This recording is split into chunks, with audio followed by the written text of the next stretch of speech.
But one point there, Phil, is that ICE business for the next couple of years in Ford Blue, that's a growth business too. Shouldn't that be a strength of Ford, not a weakness? So when you look at the path for our EVs, we are losing money now, but we're a startup, we're scaling, we're developing the products, and we will share later today a bridge that shows how we're going to bring the profitability of our EV business up to that 8% EBIT margin that we committed to by 2026. In this video, Ford has officially announced their plan to avoid going bankrupt as they transition to EVs is in fact to go bankrupt as they transition to EVs. Are you confused? Don't worry. I'll explain. And a quick heads up, if you're not a member on Patreon, you're really missing out. Over 300 exclusive videos, including another one that dropped overnight and plenty more coming soon. If you're not a member, you can join with the card in the corner or the link in the pinned comment. John Lawler, CFO for Ford Motor Company, joining us today on a morning where you guys are reaffirming your guidance for 2023, but I think it's more what you guys are saying about the projections for the EV business, the reality of where you are in terms of how much money you're losing, where you're headed. Let's start first off with the EV business.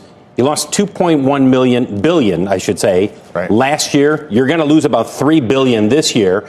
You hear the chatter. There are people who are saying, when are you going to make money on EVs? Right. Well, it's a startup buried within Ford Motor Company. And that's why we like our plan here to segment the business around three distinct customer groups. EV being one of those, our iconic ICE vehicles, and then, of course, our commercial customers.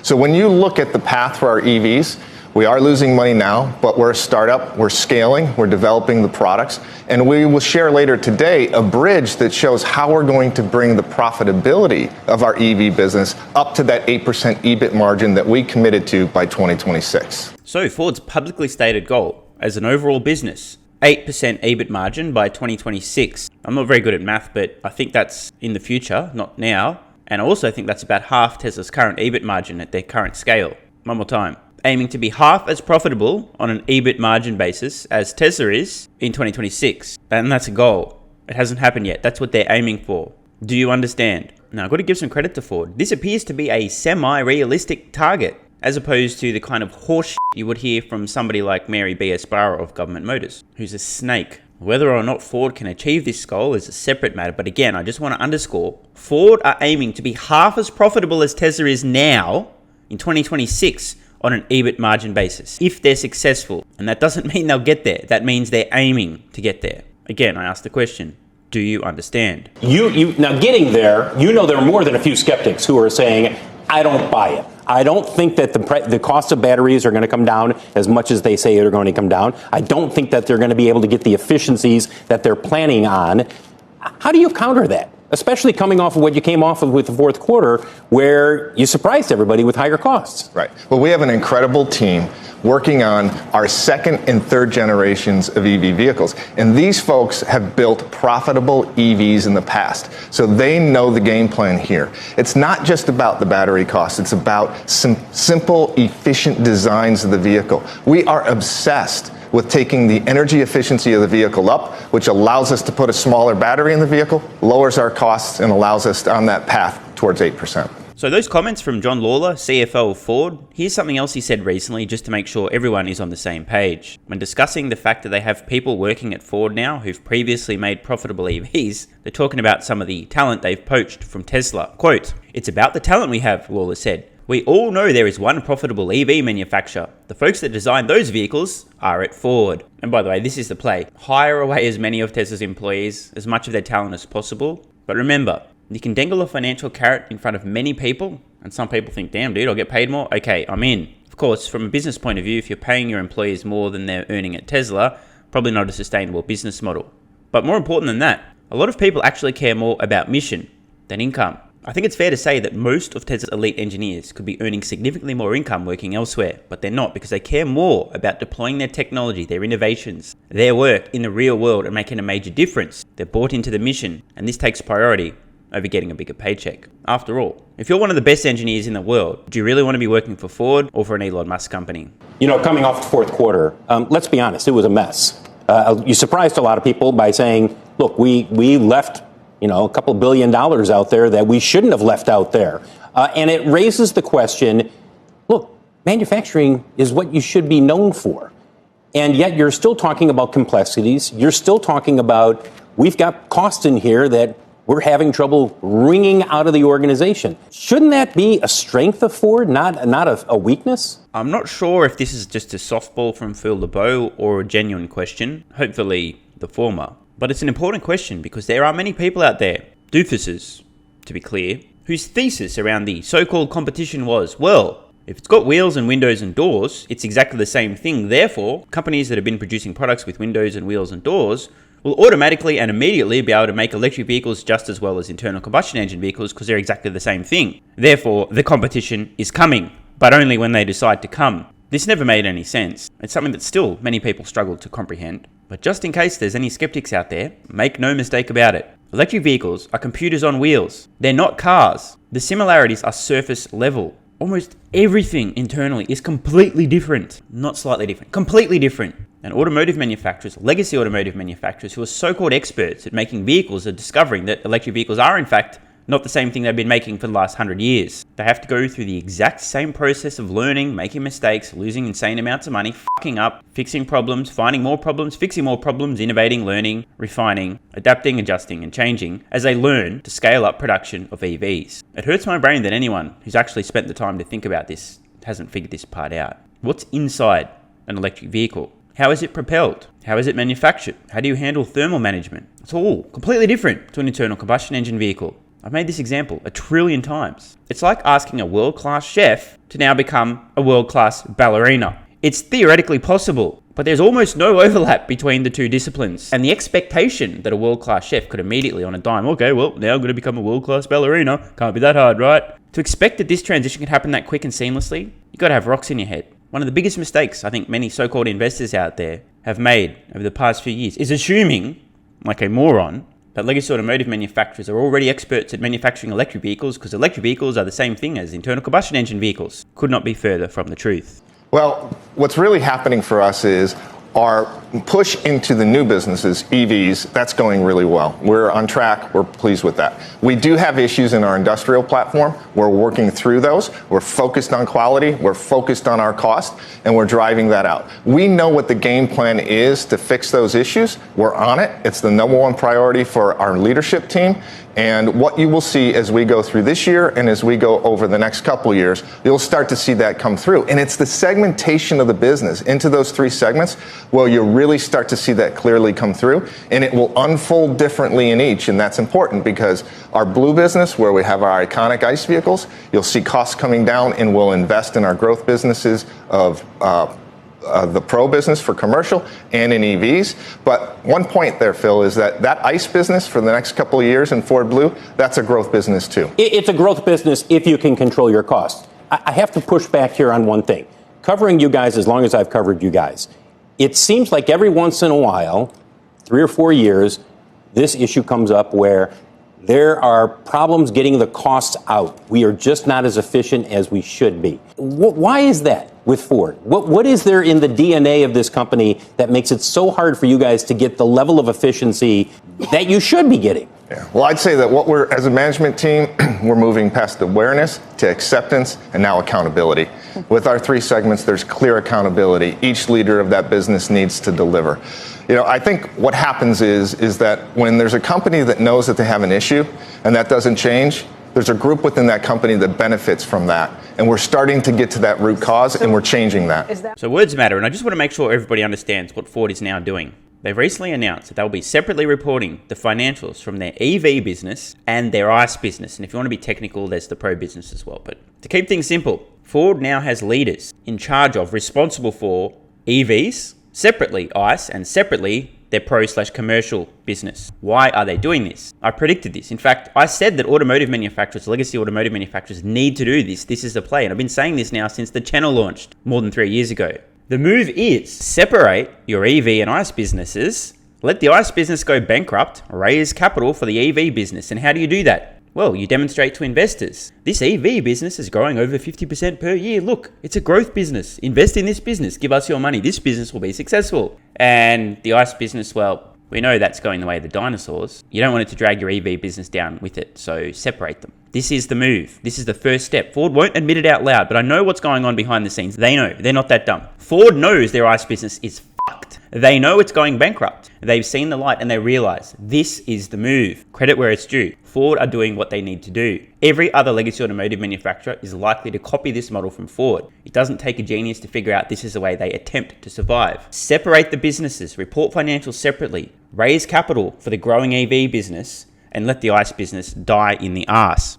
There might be an Australian expression. I'm sure you can figure out the meaning. So we just heard the CFO from Ford talk about accountability, responsibility for each section of these businesses. This is what Ford's doing right now. They're paving the way. From a Tesla investor's point of view, this is perfect because we can now see a comparison. How much money is Ford losing on their EV business at the scale it's at versus how much money was Tesla losing and or making when its EV business was at a similar scale? We'll look more at the financials later in this video. Ford discloses the $3 billion that it lost due to its electric vehicle business. The automaker walked investors and analysts through how it's currently organized and operating. And here with all the details is Yahoo Finance's Praz Subramanian. Praz, there's a big investor day over at the New York Stock Exchange. Just wondering how this is going with their plan. They're basically segmenting their operations, which makes a lot of sense. Different materials, completely different procedures to deal with ICE engines as opposed to the EV models. What's going on? Yeah, Jared, a big day today for them. Like I said, reorganizing the business. They call it a refounding there. So basically what they're doing is they're separating the main core business into three parts. Ford Blue for their traditional gas-powered cars, Ford Model E for electric, and Ford Pro for commercial applications. So, basically most automakers divide their sort of sales kind of performance by region. In this case, everything's going into one pot, right? So for Ford Blue, that's ICE-powered cars across the entire world, right? So basically what they're saying is that they're going to do that as a way to show, kind of give transparency into how the business is transforming.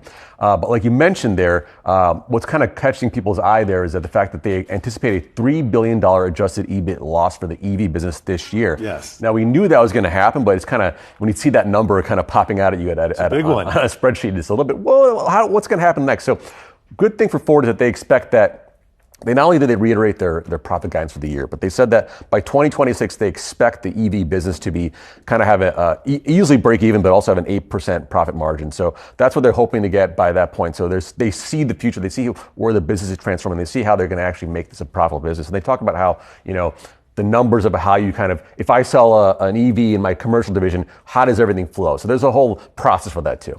Right, and I think that's kind of the tricky part. I'm just wondering if you could get into the accounting a little bit without getting too wonky, and then maybe compare it to Tesla, because Tesla, they're just a pure EV play. They got this advantage. The way I see it, is it an advantage?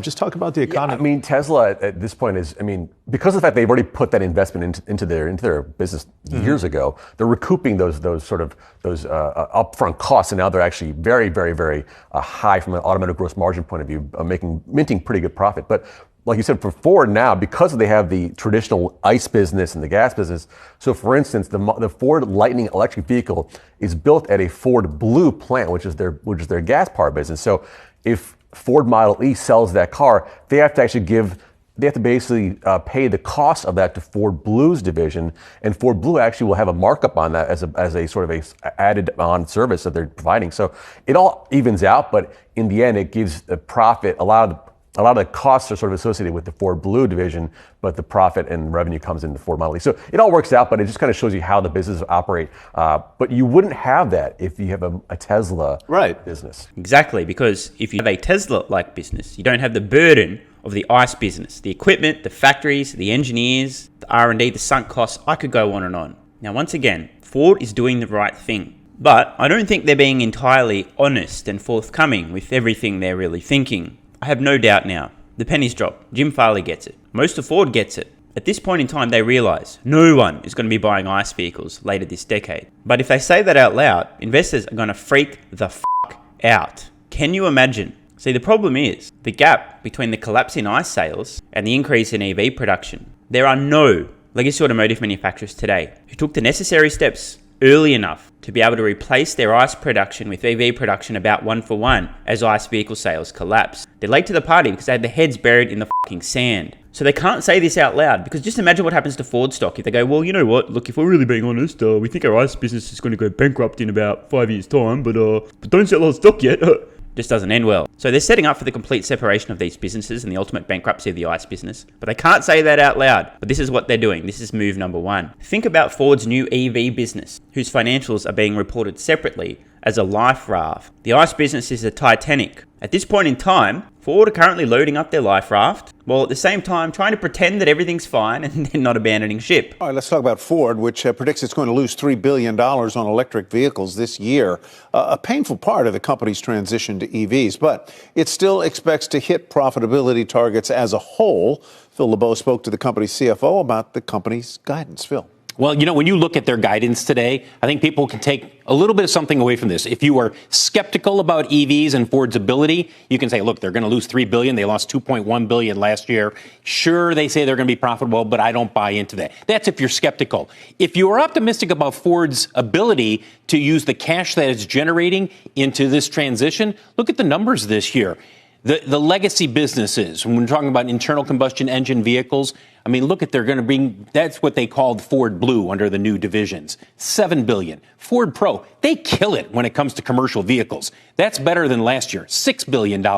So a couple of things. First of all, it is true right now in 2023, Ford probably likely to make decent profits on their internal combustion engine businesses, commercial and for consumers, for the next couple of years. But those profits are going to begin collapsing again.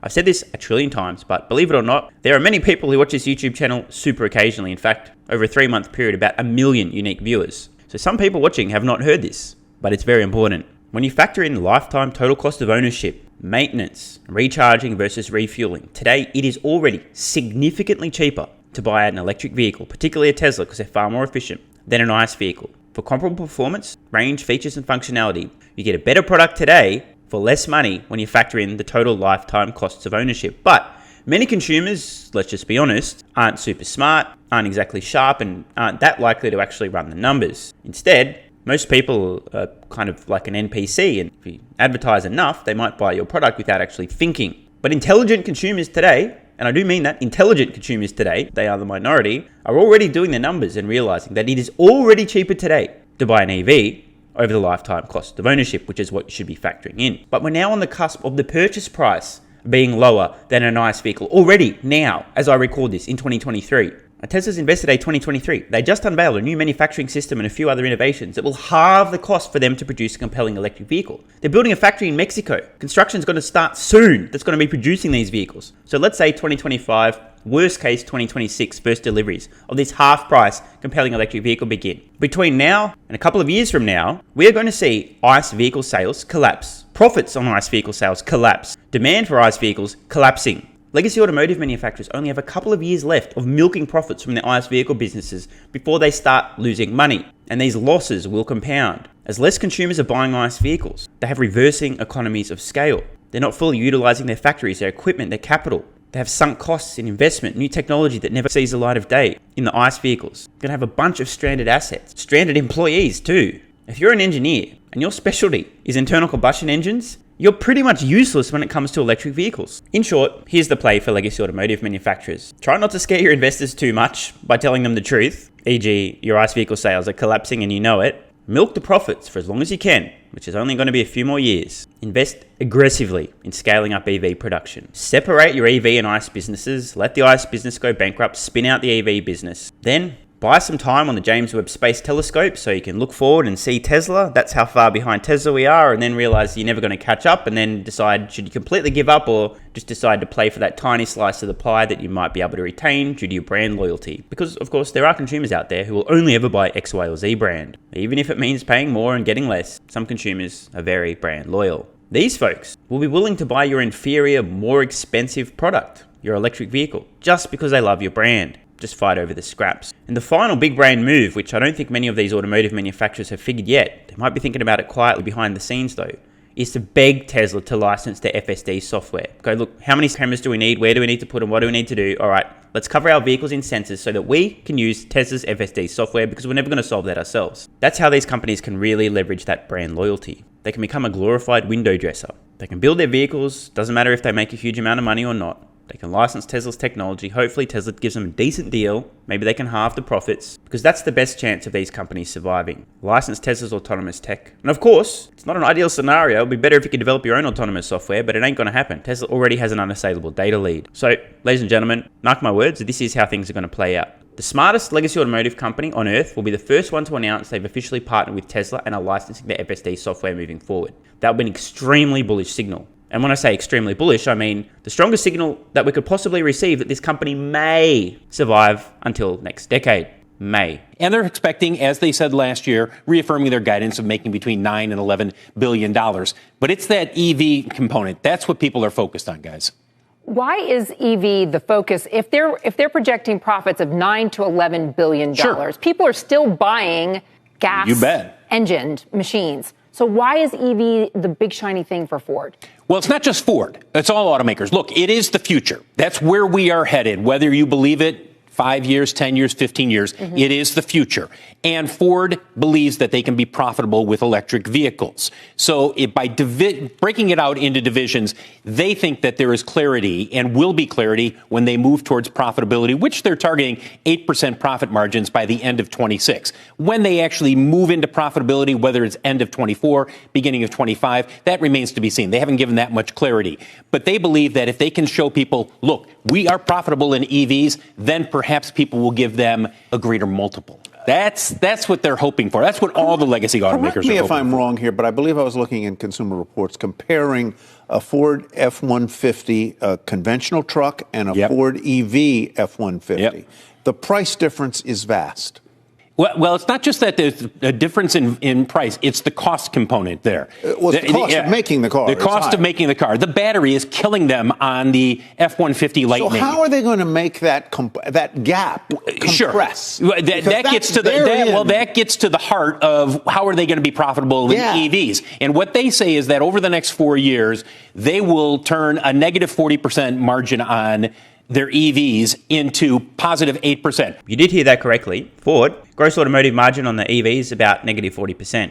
Not negative 14 or 4%, negative 40%. Tesla's gross automotive margins, give or take, mid-20s or higher, after massive recent price cuts. Once again, I have to ask the question, do you understand? At this point in time, let's do the math in fact. Let's just use an arbitrary number, $50,000 purchase price for an electric vehicle. We're going to look at a 25% margin versus a negative 40% margin. On a $50,000 vehicle with a 25% gross automotive margin, Tesla will be making about $12,500 on the sale of that vehicle. That's also not including future software revenue. Let's not even go there. After all, a $15,000 software package, if that customer buys FSD, that $12,500 profit is now $27,500. About a 60% margin, but let's not go there. Let's just say $12,500 profit for Tesla selling a vehicle for $50,000. Ford selling the same vehicle for the same price is losing $20,000. So one more time,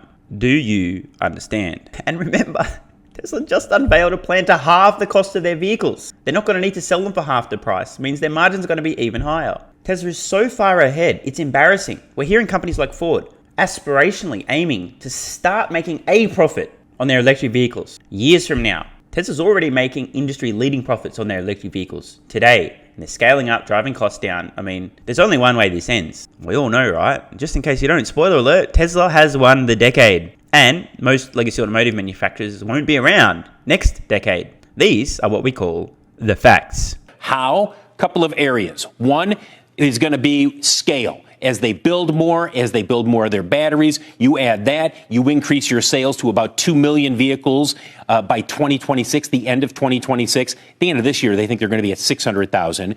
You do that, and then they say, we're going to drive down costs with design, engineering, as well as the battery. They believe all of that gets them to profitability. But the real question for Ford, especially after the fourth quarter, is, look, you had a real cost problem in the fourth quarter. Yeah. And that's in your legacy business. Yeah. How can we be sure that you're going to be able to get rid of those costs, not only in the legacy business, but also as you move to EVs? Answer, you can't be sure. In fact, I'd be extremely skeptical. It's all good and well to have hopes, dreams, goals, and plans. Just because you plan and hope something will happen doesn't mean it's a done deal. As I've said, they still need to climb multiple Mount Everest to get to profitable EV production at scale. And by the way, not only that, but these EVs need to be compelling enough that consumers are actually willing to buy them. So once again, spoiler alert, here's how this plays out. No one ever catches Tesla on costs. For the next decade and a half, maybe 2+ decades, I am adamant, there's no chance there'll be another automotive manufacturer on Earth producing electric vehicles as profitably as Tesla, because they have a huge first mover advantage. They have huge cost advantages everywhere. They're extremely vertically integrated. They're extremely resourceful, lean, and efficient. They've innovated in terms of manufacturing. They've done things that no one else can do or is doing. And the culture of Tesla will continue to force costs down to drive further innovation. And if I'm right, I will be.